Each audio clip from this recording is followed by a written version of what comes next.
story or a little rhyme, and how the world got so crazy with all this crime. I won't hesitate, but I will come out straight. I'm gonna tell you what's the matter with this world today. I'll just give you a background on my credentials. I'm a certified recovery specialist, which is also called recovery coach. I'm also an intervention professional, and I do prevention as well as intervention. I'm also a counselor and teacher at Teen Challenge. And Teen Challenge is like a drug program. It's a drug and alcohol discipleship treatment program. It's been around for years. It's long term. And so I work there here in Raresburg, not far, well, about an hour away from here. I have a bachelor's in addiction studies from Alvernia. I graduated last year. And now I'm in the master's program for community leadership. And I'm an advocate for drug prevention, and I'm an advocate for giving that message. So with those credentials, you know, I've been able to speak in different schools. I've been able to speak at churches and prisons, jails. And it's ironic because I would have never thought that I would be doing that myself, you know, doing what I'm doing now, when myself was addicted to drugs and alcohol. I'm 41 years old right now, and I got 5 years and 9 months of sobriety. Thank you. And I don't compromise. And I'm not selfish either. I'm not selfish about it because I wouldn't be standing here telling you about what I am and who I am and where I've been. Growing up, I'm from the Bronx, New York. And I want to say that I started to dip and dab and experiment with drugs when I was very young. Very young. And it was because it was prevalent. I grew up in an environment where my parents were young and they got high and they used drugs, and partying and all this was normal. So as I got older, you know, I had to witness my parents and their addiction, okay? And it wasn't no joke.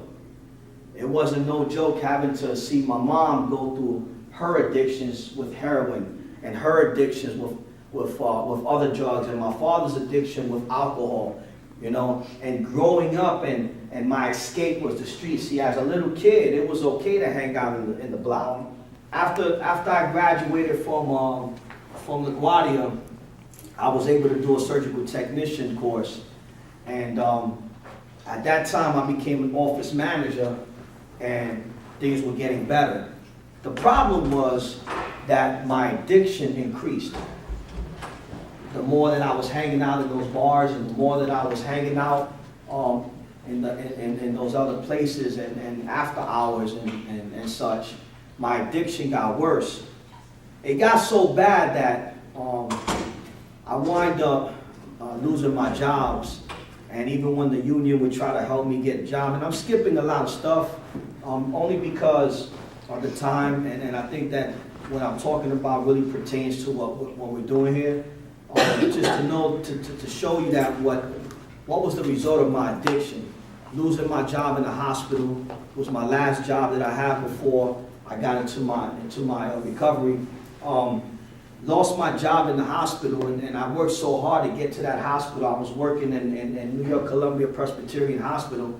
I was working in thoracic surgery as a PCT, and I already knew how to do wound care and such, and my alcoholism got so bad that I would actually go to work and draw blood on patients intoxicated.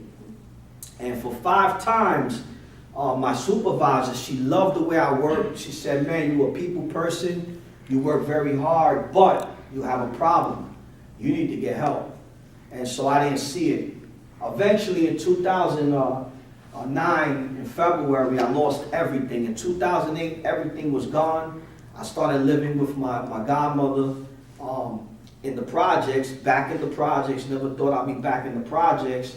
And I'm not talking about little townhouses, I'm talking about the bricks. And at that point, I was down and out. So 2009 came, and she literally was like saying some things to me. And out of her anger, she was calling me a bum and I was worthless. And I didn't realize that she was telling me the truth. She was talking the truth. I was a bum. I was worthless. I lost everything. I was 34 years old at the time, and what did I have to show for? Nothing. Only what was left in my storage. Well, I eventually, listening to what she was saying, I was crying. Men do cry. And I was crying, and I picked up the phone and I called my uncle and I said, you know what, Theo, uncle, I need help. I need help because I have no control over this addiction. Okay, I'm drinking, I'm sniffing cocaine, so I called him and he helped me. He helped me. My Uncle Rodney helped me. He said, I got a place for you, Teen Challenge. I was like, Teen Challenge, man, that's for teenagers, man, I can't go there. Turns out that the name says Teen Challenge, but it's really for adults as well.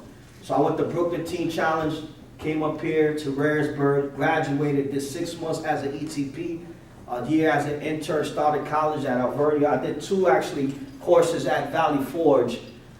Went to Alvernia. I graduated, like I said, with my bachelor's in addiction studies. I'm working on my master's. I got married to Kathy. All right?